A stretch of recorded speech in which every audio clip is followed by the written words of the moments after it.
यही बात है प्रॉब्लम, क्योंकि नेताओं के बच्चे तो विदेश में पढ़ रहे हैं, गांव के बच्चे को सड़ने दो प्राइमरी स्कूल में, दो दलिया चाटने दो उनको। तो 90% एससी कम्युनिटी के लोगों ने 12th ही नहीं किया, बल्कि कुछ कुछ स्टेट जैसे बिहार हो गया वहाँ 95% लोगों ने 12th नहीं किया। कि देश में ज्यादा नंबर लाने वाला अच्छा डॉक्टर अच्छा इंजीनियर बन सकता है, फिर हम कम नंबर वाले को क्यों बना रहे हैं? सरकार तो कहती है राम मंदिर हमने बनाया, फिर सुप्रीम कोर्ट क्यों कहता है कि मेरे फैसले पर राम मंदिर बना? शासन कर रहे हैं ये लोग तुम्हें गुलाम बनाकर। तुम्हारे फैमिली में कितने लोगों की जॉब लग गई सरकारी, ये सिस्टम तोड़ना पड़ेगा ताकि देश का विकास हो सके। और राजनीतिक पार्टियां इसको नहीं तोड़ना चाहती। क्या गांव का गरीब बच्चा अच्छे एजुकेशन ले पा रहा है क्या? ये दंगा डिसाइड करेगा कि सत्ता में कौन बैठेगा। नमस्कार, आप देख रहे हैं संदेश समाचार और मैं हूं आपके साथ अदिति शर्मा।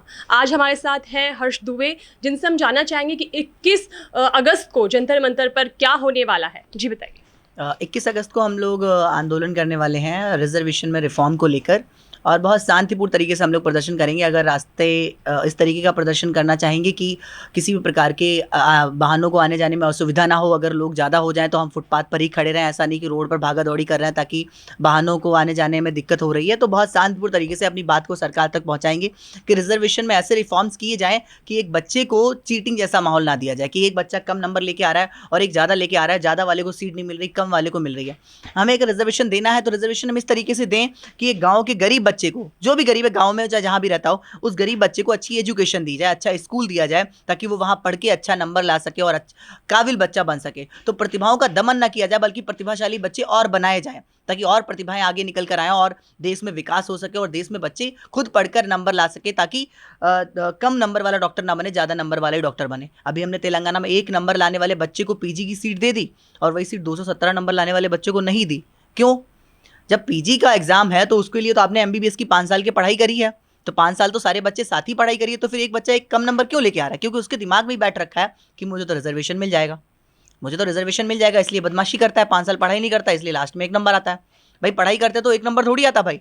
तो कहने का मतलब ये है कि बच्चों का मानसिक मनोबल भी टूटता है इससे कि मुझे तो पढ़ाई करनी नहीं, मुझे तो रिजर्वेशन मिल जाएगा, मैं तो कम नंबर भी लेके आऊँगा तो भी मुझे सीट मिल जाएगी। तो ये सिस्टम तोड़ना पड़ेगा ताकि देश का विकास हो सके। और राजनीतिक पार्टियां इसको नहीं तोड़ना चाहती, क्योंकि उनको दिखता है कम्युनिटी को हम बस रिजर्वेशन का नाम देकर उनसे सारे वोट ले लेंगे, भले उनके लिए कुछ भी ना किया हो। जो पार्टियां दावा करती हैं कि मैं इस जात के लिए बहुत करना चाहता हूँ, ये मतलब मैं आपका ही नेता हूँ, तो उन नेताओं से पूछो कि आपने मेरे जात के लिए, आप मेरे ही समाज के लिए किया क्या है। चलो आपके पास अगर पूरे प्रदेश के मंत्री नहीं हो तो जिस डिस्ट्रिक्ट के हो उस डिस्ट्रिक्ट में कितना विकास किया आपने, उस डिस्ट्रिक्ट में आपने कितने सरकारी स्कूल बनवा दिया, कितने लाइब्रेरी खुलवा दी बच्चों के लिए पढ़ने के लिए, कितनी सुविधाएं कर दी, कितने बच्चों को प्राइवेट अच्छे स्कूल में पहुंचा दिया, दिखाओ आप। तो आपने एक के लिए भी नहीं किया होगा, लेकिन आप कहेंगे कि हम आपका ही भला चाहते हैं, आपका अच्छा करना चाहते हैं, लेकिन उनसे ही प्रश्न करो कि आप किया क्या है, ये भी तो पूछो उनसे। तो नेता सिर्फ और सिर्फ बरगलाने का काम करते हैं और आपको ऐसे आश्वासन देते हैं कि हम तुम्हारे लिए रिजर्वेशन कर देंगे, लेकिन रिजर्वेशन का फायदा तुम तक पहुंच ही नहीं रहा है। अगर रिजर्वेशन का फायदा तुम तक पहुंच रहा है तो तुम देखो खुद कि तुम्हारे फैमिली में कितने लोगों की जॉब लग गई सरकारी में, कितने लोगों को गवर्नमेंट जॉब लग गई है। अगर हम डाटा निकालें तो 90% एससी कम्युनिटी के लोगों ने 12th ही नहीं किया, बल्कि कुछ कुछ स्टेट जैसे बिहार हो गया वहाँ 95% लोगों ने 12th नहीं किया।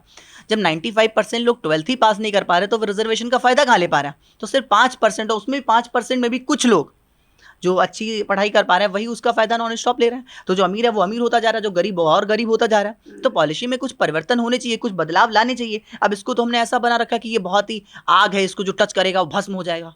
क्यों भाई? किसी को सुविधा देना आग कैसे हो गया? उसको आग बनाने की कोशिश करी किसने? राजनीतिक षड्यंत्रों ने तो करी है। किसी को सुविधा देना तो सबसे एक सॉफ्ट काम होना चाहिए था, वहां कर दिया कि ये तो आग है, जो टच करेगा वो भस्म हो जाएगा। तो टच करा जाएगा और उसमें बदलाव की ज़रूरत है। कोई भी सिस्टम रिजिड जब तक रहेगा वो अच्छा काम नहीं कर सकता, उसमें फ्लेक्सिबिलिटी होनी चाहिए, बदलाव होने चाहिए समय समय पर। तो बदलाव की बहुत ज़रूरत है और बदलाव किए जाएँ कि रिजर्वेशन का तरीका बदला जाए, गाँव के बच्चे को अच्छी शिक्षा दी जाए ताकि वो पढ़ के अच्छा नंबर ला सके, काबिल डॉक्टर, काबिल इंजीनियर, काबिल साइंटिस्ट बन सके। आपको नहीं लगता कि आरक्षण हटाओ वाले जो मुद्दे हैं इस पे कहीं किसी विशेष जाति धर्म को आपत्ति हो सकती है? देखो, पहली बात तो हटाने की बात नहीं कर रहा हूँ, मैं कह रहा हूँ रिजर्वेशन में रिफॉर्म किए जाए, बदलाव किए जाएं, देने के तरीके बदले जाओ और जिसकी ज़रूरत है उस तक पहुँच रहा है क्या? क्या गांव का गरीब बच्चा अच्छे एजुकेशन ले पा रहा है क्या? नहीं ले पा रहा है, तो इसमें बदलाव की ज़रूरत है। अब जैसे सुप्रीम कोर्ट ने कहा कि ये सामाजिक वंचन कार्यक्रम है, इसमें हमने ऐसा नहीं करना, तो हम ये पूछ रहे हैं इस पॉलिसी से 80 साल में कितने लोग सामाजिक वंचन कार्यक्रम से ऊपर आए हैं? तो आप कह रहे हो कोई डाटा नहीं दे रहे आप। अगर कोई भी 80 साल में इससे ऊपर नहीं आ पाए मतलब ये पॉलिसी फेल है, इसमें बदलाव की ज़रूरत है, सुधार की ज़रूरत है। अगर आप कह रहे हैं कि ये पॉलिसी इस चीज़ के लिए, तो वही चीज़ से कितने लोग अपलिफ्ट हुए हैं? जिस तरीके से भी आप कह रहे हो, जो भी आपका मापदंड है उस मापदंड से अभी तक कितने लोग हुए हैं, ऊपर आ पाए हैं, तो उनको तो बाहर निकालो। उसका भी डाटा नहीं है आपके पास। अगर कोई नहीं हो पा रहा तो फिर तो ये पॉलिसी फेल है ना। इसमें बदलाव की जरूरत है। हम दिन रात पैसा भी खर्च कर रहे हैं उस चीज पे और उससे कोई आउटपुट भी नहीं निकल रहा, तो क्यों? तो उसमें बदलाव की जरूरत है। ये चीज खुद ब खुद सुप्रीम कोर्ट कह रहा है कि अब हमारे पास ऐसा कोई मतलब हम एससी हमारे पास कोई ऐसा डाटा नहीं है। क्यों भैया? अभी तक कोई ऊपर आ ही नहीं पाया 80 साल में उससे। अगर कोई भी नहीं आ पाया तो बदलाव की जरूरत है। ये सिंपल सिंपल से आदमी को समझ आता है कि भाई अगर एक चीज 80 सालों से चली आ रही है और उससे कोई भी बदलाव हुआ ही नहीं है तो उसमें बदलाव की आवश्यकता है। आपको क्या लगता है कि कुछ इसमें विशेष जाति समुदाय के लोग या विशेष धर्म के लोग इसमें साथ देंगे आपका? बिल्कुल देना चाहिए। जिसके लिए सुविधाएं हैं उस तक पहुंचनी चाहिए। जब मैं खुद कह रहा हूं 95%, आप डाटा निकाल के देखिए मैं क्या कह रहा हूं कि 95% लोग 12th ही नहीं किए हैं। सिर्फ उनको बरगलाने का काम किया जा रहा है कि ये तुम्हारे लिए रिजर्वेशन है, लेकिन वही खड़े होकर प्रश्न करे कि हमें मिला क्या रिजर्वेशन से? सिर्फ 5 किलो आटा। रिजर्वेशन से आपके घर में 5 किलो आटे से खुश है? 5 किलो आटा तो सबको मिल रहा है, वो तो सबको मिल रहा है, वो 5 किलो आटे से खुश है। यही तो प्रॉब्लम है कि हमें सिर्फ एक ढकोसला दिया जा रहा है कि रिजर्वेशन आपके लिए है, लेकिन आपको सच में क्या आप तक पहुंच रहा है? कुछ लोग ऐसे वादे करते हैं स्टेज पे खड़े होकर कि हमारे हाथ जिस दिन सत्ता की तिजोरी हाथ में लग जाएगी उस दिन हम सच में आज़ाद हो पाएंगे। किस तिजोरी की बात कर रहे हैं? मुझे भी जानना है कि वो तिजोरी कौन सी है। अगर ये बात कर रहा हूँ कि 2.5 करोड़ जॉब्स जो हैं वो सत्ता के खजाने की तिजोरी है, तो मैं कहता हूँ 100% रिजर्वेशन कर दो। 144 करोड़ देश की आबादी है, 100% अगर रिजर्वेशन कर दें, अनरिजर्व को हटा दिया 40 करोड़ को, 104 करोड़ लोग बचते हैं। 104 करोड़ में 2.5 करोड़ को अगर जॉब दे भी देंगे तो 2% लोग ही को तो जॉब मिल पाएगी। अगर 100% रिजर्वेशन कर दिया तो भी तो 2% लोगों को ही जॉब मिल पाएगी। आप कहाँ सत्ता के खजाने की बात कर रहे हैं? हमारा कहने का मतलब है रियल सत्ता के खजाने की तिजोरी है एजुकेशन, जिस पर कभी बात कोई करता नहीं है। ये कहेंगे कि कॉर्पोरेट ऑफिस में गांव के गरीब नहीं पहुंच पाते, ये तो जात सूचक शब्द लेते हैं जो कि मुझे सही नहीं लगता। गरीब नहीं पहुंच पाते, पहुंच नहीं पाते तो हम वहां रिजर्वेशन कर देंगे। अगर सत्ता में बैठे हम रिजर्वेशन कर देंगे तो वहां भी लोग जाने लग जाएंगे, तो कॉर्पोरेट ऑफिस ही बंद होने लग जाएंगे। देश में तुम्हारा इन्वेस्ट करना ही कंपनियां बंद कर देंगी। प्रॉब्लम है वो एजुकेटेड नहीं है। अगर वो एजुकेटेड होंगे तो उनको कॉर्पोरेट ऑफिस खुद ब खुद हायर कर लेगा, यहाँ नहीं विदेशों में हायर कर लेगा। अच्छा ये दिखाइए फिर उस कम्युनिटी के लोग विदेशों में क्यों नहीं है? तो क्या विदेशों में भी जात पात है? मतलब तो विदेशों में तो होने चाहिए थे। अगर एजुकेटेड होते तो विदेशों की कंपनियां तो हायर करती। प्रॉब्लम है एजुकेशन की, लेकिन हम बात करते हैं रिजर्वेशन पर कि हम सरकारी नौकरियों में एजुकेशन सिस्टम में बदलाव होने चाहिए। बिल्कुल बदलाव होने चाहिए और रिजर्वेशन के देने के तरीके में भी बदलाव होना चाहिए ताकि प्रतिभाशाली बच्चे आगे बढ़ सके और नई प्रतिभाओं को हम जगा सकें, ना कि हम सुलाते जा रहे हैं सिर्फ सत्ता की कुर्सी पाने के लालच में। हम सिर्फ ये बयान देते जा रहे हैं कि रिजर्वेशन और बढ़ा देंगे। इतना बढ़ाते जा रहे हो उसके बाद भी क्यों उसका आउटपुट नहीं निकल पा रहा है? क्योंकि उसमें बदलाव की जरूरत है। वो सही पॉलिसी नहीं है, वो सिर्फ सत्ताधारी सत्ता पाने के लिए पॉलिसी रह गई है। अभी हाल ही में जो सीजेपी ने प्रोटेस्ट किया था, धर्मेंद्र प्रधान का इस्तीफा मांगा था, वो भी इसी आपके आरक्षण के रिफॉर्म को लेकर ही इसके इर्द गिर्द घूमती हुई पॉलिसी है, आपको नहीं लगता? नहीं, आरक्षण के रिफॉर्म में बात नहीं करी मैंने। उस पर टॉपिक पे बात करनी चाहिए, लेकिन वहाँ किसी ने इस टॉपिक पे बात करनी नहीं चाहिए, ना रिजर्वेशन रिफॉर्म को लेकर ना एजुकेशन रिफॉर्म को लेकर। उन्होंने तो सिर्फ और सिर्फ अपना एक राजनीतिकरण किया कि भैया मैंने धर्मेंद्र प्रधान का इस्तीफा दिला दिया, भले उससे अब कोई सुधार हुआ हो। बताओ, धर्मेंद्र प्रधान का इस्तीफा होगा, आपसे क्वेश्चन कर रहा हूँ मैं, क्या उससे बच्चों का क्या फायदा हुआ? कोई सिस्टम में सुधार आएगा क्या? एक नेता पहले से ही एजुकेशन मिनिस्टर था, उसको हटा के दूसरा जो बंदा था उसको बैठा दिया। मान लो वहाँ पहले जिस जगह पे ये थे नए वाले एजुकेशन मिनिस्टर, वहाँ पर धर्मेंद्र प्रधान होते, आज इनका रिजाइन हो गया, धर्मेंद्र प्रधान वहाँ आ जाते। सिस्टम में बदलाव क्या आया? कोई सिस्टम में बदलाव तो नहीं आया इस चीज से कि एक बंदे ने इस्तीफा दिया, दूसरा वहां बैठ गया आके। सिस्टम में कोई बदलाव नहीं आया। आंदोलन में क्या पॉलिसीज ऐसी रखेंगे कि जो आप सरकार से कहना चाह रहे हैं? हमारा कहना है कि एक गरीब बच्चे को शिक्षित करके उसको रिजर्वेशन दिया जाए और ये चीटिंग जैसा सिस्टम खत्म हो। बस सिंपल सा एक पॉइंट है। और शिक्षित करके गरीब बच्चे को, अब गरीब बच्चा कोई भी हो, ऐसा नहीं कि गरीब को गरीबी गरीब होता है। गरीब का मतलब ये नहीं होता है कि भाई वो गरीब है तो गरीब है। अभी 2 ब्राह्मण बच्चे जो है टैंक साफ करते टाइम मर गए हैं, नहीं मर गए। तो गरीबी व्यक्ति के हालात होते हैं, वो उसका ये देख के नहीं आता कौन सी जात से कौन से धर्म से। गरीब है उसको अच्छी शिक्षा दी जाए, इस तरीके से रिजर्वेशन दिया जाए। बल्कि मैं रिजर्वेशन बढ़ाने की बात कर रहा हूँ। एक बच्चे पे पर मंथ 8 से 10 हज़ार रुपए खर्च करेगा जब प्राइवेट स्कूल में जाएगा पढ़ने बच्चा, तो उसको तो ज़्यादा फायदा होगा। और हर बच्चे की माँ चाहती है कि मेरा बच्चा सुबह उठ के कबाड़ा पीने मेरे साथ खेत पर ना जाए। किसान बच्चे का माँ चाहती है कि ना वो भी मेरे जो आसपास संपन्न परिवार के बच्चे उनके बच्चों के साथ पढ़ने जाए। तो पढ़ने के लिए गवर्नमेंट को सुविधा देनी चाहिए भाई। 614 वर्ष के बच्चों को पढ़ने के लिए साफ साफ संविधान में लिखा है 614 वर्ष के बच्चों को पढ़ाई के लिए राज्य सरकार का उत्तरदायित्व तो है और उसको करना ही करना है। तो क्यों नहीं किया जा रहा है? देश में जो सरकारी स्कूल है उनकी व्यवस्था आप देखें किस तरह से उनकी व्यवस्था चरमरा रही है। हाँ, वही प्रॉब्लम है। वो व्यवस्थाएं हमें ठीक करनी है। हम नॉन स्टॉप खर्चा कर रहे हैं प्राइमरी स्कूल पर, जूनियर स्कूल्स पर, लेकिन उनसे आउटपुट नहीं निकल रहा है। मतलब बदलाव की जरूरत है। हमारा तो कहना ये कि जितने प्राइमरी स्कूल है उसकी जगह पर दूसरे नाम से कोई नए स्कूल बनाया जाए, क्योंकि प्राइमरी अभी तक उनका डेटा नहीं देखा या फिर उनका सर्वे नहीं किया। हाँ, यही तो करने की जरूरत है। रिजर्वेशन इस तरीके से दिया जाए, ये बेकार के रिजर्वेशन की पॉलिसी ना लगे जिससे देश खोखला होता जा रहा है और हम उस पर प्रश्न भी नहीं उठा रहे हैं, क्योंकि उसको टच करना आग लगना हो गया। क्या क्योंकि लगता है हमने इस पे जो विपक्ष की सरकार है, विपक्ष है, वो इस पे आरक्षण का जो रिफॉर्म है इस पे कहीं ना कहीं सवाल उठाएगा? उठाना चाहिए, अगर नहीं उठाता तो उनको राष्ट्र की नहीं सिर्फ कुर्सी की चिंता है, क्योंकि उनको दिखता है कि एक बड़ा तबके को हमने बहका रखा है और उसको बहकाकर हम सत्ता में बैठते रहेंगे। और राष्ट्र की अगर चिंता है तो ये सबको पता है कि अच्छा नंबर लाने वाला अच्छा डॉक्टर बन सकता है, तो फिर आप बात क्यों नहीं करते कि ज्यादा नंबर लाने वाले को अच्छा डॉक्टर बनाया जाए? अभी तक इस विषय पर बात क्यों नहीं हुई कि देश में ज्यादा नंबर लाने वाला अच्छा डॉक्टर अच्छा इंजीनियर बन सकता है, फिर हम कम नंबर वाले को क्यों बना रहे हैं? कम नंबर वाले को पढ़ाने की जरूरत है, उसकी पढ़ाई पर खर्चे करने की जरूरत है, उसके लिए टीचर लगवाने की जरूरत है, ना कि उसको डॉक्टर बना देने की जरूरत है। ये जो आंदोलन होने वाला है इसमें आपको किस किस का समर्थन मिला है? मुझे समर्थन जहां तक अभी तक किसी पॉलिटिकल पार्टी का नहीं मिला है, और नहीं मिल रहा है मतलब का साफ है कि ये देश की नहीं कुर्सी की चिंता करते हैं। इनको पता है कि एक ये समुदाय को हमने बहका रखा है। और कहीं ना कहीं आप खुद से प्रश्न करिए कि आखिर आपको रिजर्वेशन मिल रहा है, आप तक पहुंचा भी है? आपके घर में आपके बच्चे की, आपके बाबा की, आपके पापा की, किसी की 3-4 पीढ़ियों की कितने लोगों की जॉब लगी है? तो उनको इस विषय पर चर्चा करनी चाहिए, खुद प्रश्न करना चाहिए। हम लोगों ने प्रश्न करना ही बंद कर रखा और सोच रहे हैं कि हमें रिजर्वेशन दिया जा रहा है, हमारी कास्ट को रिजर्वेशन दिया जा रहा है, लेकिन तुम तक पहुंच रहा है सिर्फ 2-4% ही लोग उसको खाए जा रहे हैं और उसका पूरा फायदा ले रहे हैं। क्योंकि एक गांव का गरीब किसान का बच्चा, चाहे वो किसी भी कास्ट से आता हो, चलो एससी की बात कर लेते हैं, एससी के लिए रिजर्वेशन है। एससी का बच्चा जो कि गांव में रहता है, किसान का बच्चा है, उसके पापा एक 3-3 लाख की कोचिंग जो है वो अफोर्ड नहीं कर पा रहे। एक शहर का बच्चा जिसके पापा अच्छी अच्छी कोचिंग अफोर्ड कर पा रहे हैं, लाइब्रेरी आने जाने का खर्चा दे पा रहे हैं, तो वो बच्चा ऑब्वियस सा है कि नहीं भी पढ़ेगा तो भी इस बच्चे से ज़्यादा नंबर ले आएगा। थोड़ा बहुत पढ़ना है क्योंकि उसको क्लास में तो बैठना ही है, उतने से ही वो इससे तो क्योंकि इसने क्लास ही नहीं देखी है, तो ये तो नंबर उससे ज़्यादा ले आएगा। जब ये उससे ज़्यादा नंबर ले आएगा तो सीट किसको मिलेगी? इसको मिलेगी। एससी में भी तो ज़्यादा नंबर लेके आए उसी को मिलेगी, तो वो सीट तो ये ले रहा है नॉन स्टॉप, इसका बच्चा भी होगा क्योंकि ये तो सफल हो चुका है, ये अपने बच्चे को भी पढ़ा पाएगा। लेकिन इसने खुद भी नहीं पढ़ पाया, ये अपने बच्चे को भी नहीं पढ़ा पाएगा, उसके बच्चे को भी नहीं पढ़ा पाएगा, क्योंकि वो उससे ज़्यादा तो नंबर ला ही नहीं पाएगा। तो आज तक देश में ये बात किसी को समझ में क्यों नहीं आई? किसी ने इस पे आवाज़ क्यों नहीं उठाई? आवाज़ उठाने की सबका मन है, जो रियल में वोटर्स हैं उनका मन है, लेकिन प्रॉब्लम क्या है? राजनीतिक षड्यंत्र जिसने घूस रखा है दिमाग में कि ये तो तुम्हारे लिए है, लेकिन खुद प्रश्न कर ही नहीं रहे कि हमें मिल रहा है क्या। लोग ऐसे मतभेद पैदा कर रखे हैं आपस में, जैसे कि जब हम डिबेट में देखते हैं, जाते हैं आजकल न्यूज़ में, तो वहाँ ऐसे लड़ते हैं कि जैसे एक दूसरे को मार देंगे, अभी काट देंगे, और कैमरा ऑफ होते ही गले मिलते हैं, चाय पी रहे हैं साथ में, साथ ही कैब में जा रहे हैं। तो हमने दिखाया क्या? मार काट। तो लोगों में क्या बन गई भावना? मार काट की। वो बीजेपी कांग्रेसी ऐसे लड़ रहे हैं रियल में गाँव में जैसे कि वो एक दूसरे के कितने बड़े दुश्मन हो। भाई हमने वोट दिया, ये हमारी चॉइस है, लेकिन बाद में दुश्मनी क्यों? क्योंकि हमने सिर्फ टीवी से यही दिखाया कि आपस में दुश्मनी होती है। अगर हम ये दिखाते कि हम आपस में गले भी मिलते हैं, साथ में चाय पीते हैं, तो शायद आज सभी समाजों में प्रेम भावना होती। लेकिन हमने क्या दिखाया वहां बैठकर? कि हम लड़ते हैं, मरते हैं। अब प्रॉब्लम क्या है कि हमने उनको देख के सीखा क्यों? एक आतंकवादी जो होता है वो बम ब्लास्ट करता है, उसको क्या लगता है मैं गलत कर रहा हूँ? उसको लगता है मैं सही काम कर रहा हूँ। यही प्रॉब्लम होती है जब सत्ताधारी में राजा जो बैठा होता है, राजा अपनी प्रजा का गुरु होता है, जो वो जैसा दिखाएगा प्रजा वैसी ही बन जाएगी। प्रजा को दिखाया गया कि हम लड़ते हैं, मरते हैं, इसलिए प्रजा लड़ रही है। ये लड़ाने का षड्यंत्र किसने रचा है? राजनेताओं ने।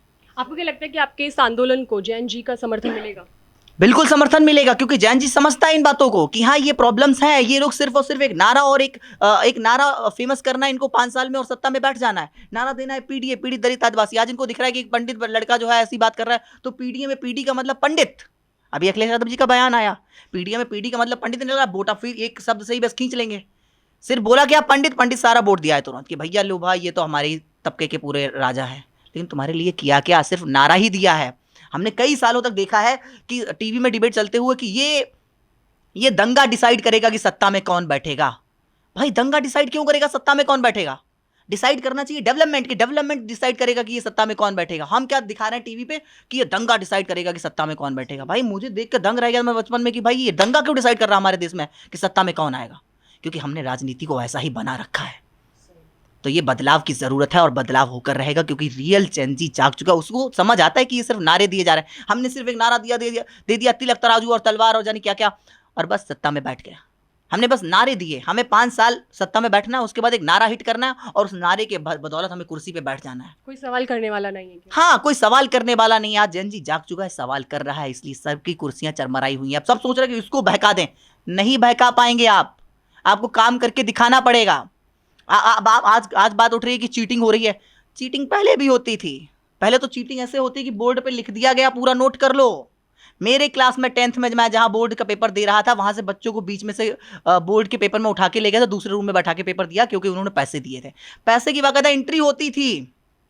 तो बदलाव हुए हैं, लेकिन इनको बदलाव को और अच्छा करना है और बदलाव इतने करने हैं कि देश विकास की ओर बढ़े, ना कि गर्त की ओर बढ़े। देश के अंदर कुछ राज्य ऐसे हैं कि जो आज भी एजुकेशन के मामले में बहुत आगे हैं, साउथ के कुछ राज्य ऐसे हैं, लेकिन देश में कुछ ऐसे भी राज्य हैं जो एजुकेशन के मामले में बहुत पिछड़े हुए हैं। ऐसा क्यों हुआ?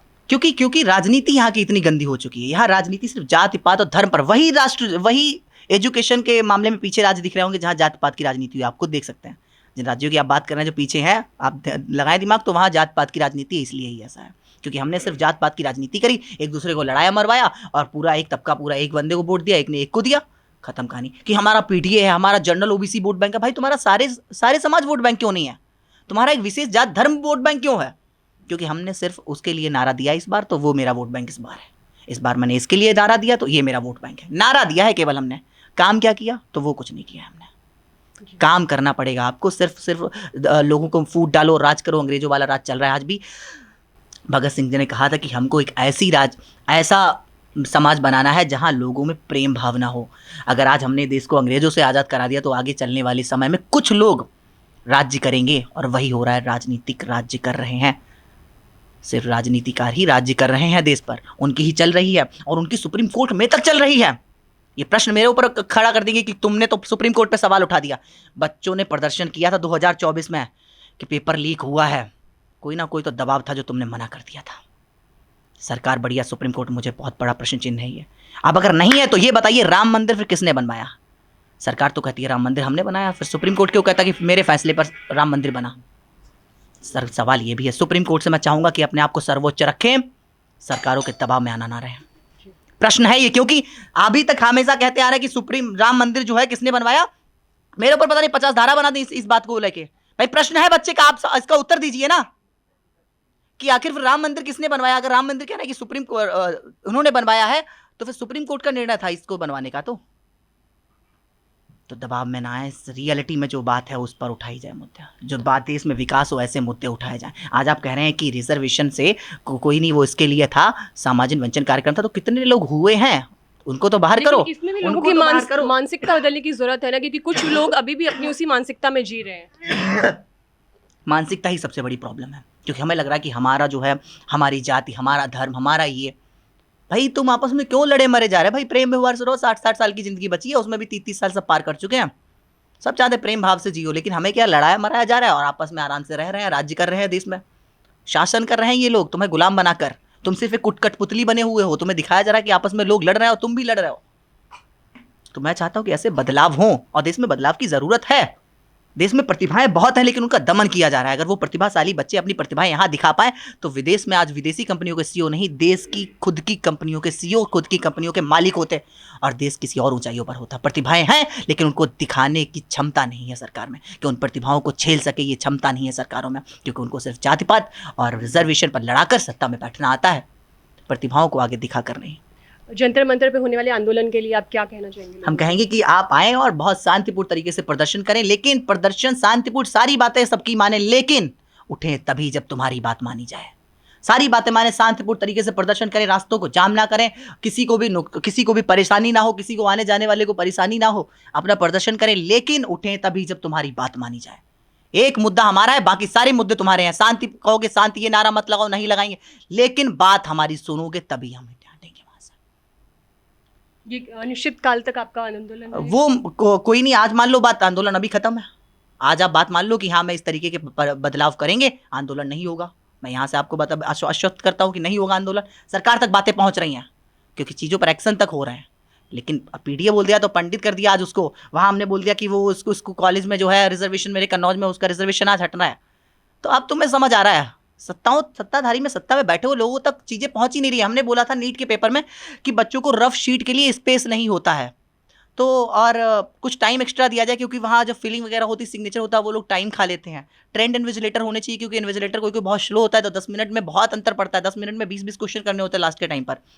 तो जब इन चीज़ों को लेके धर्मेंद्र प्रधान जी कह रहे थे कि अब बच्चों को इस बार 3 पेज एक्स्ट्रा दिए जाएंगे रफ शीट में, तो वो बहुत शॉक्ड थे। भाई ये छोटी सी चीज़ है, भाई एक पेपर करने वाले को रफ शीट की ज़रूरत होती है। अभी तक किसी ने इस पर बयान ही नहीं दिया, किसी को यही नहीं पता कि पेपर देना है और उसमें हमें रफ शीट की भी ज़रूरत है, और उसमें सरप्राइज्ड हो रहे हैं शिक्षा मंत्री जी। मतलब कहीं ना कहीं उन तक चीज़ें पहुंच ही नहीं रही हैं कि ये भी प्रॉब्लम्स है। क्यों? क्योंकि हमें तो सिर्फ ये आता है कि कैसे अगली बार सत्ता में फिर बैठना है। हमने ये सीखा ही नहीं कि प्रॉब्लम्स क्या दूर करनी है इसके बाद। उनको भी सत्ता पक्ष को भी यही पता है कि भाई अब इस तरीके से बैठना है, अगली बार के लिए क्या तैयारी है, अब अगली बार ऐसे बैठना है। प्रतिपक्ष को भी यही पता है कैसे बैठना है, लेकिन बैठ कर करना क्या है ये नहीं पता। करना क्या है ये तब पता चलेगा जब आपको वो रूट पर जाएंगे वहाँ।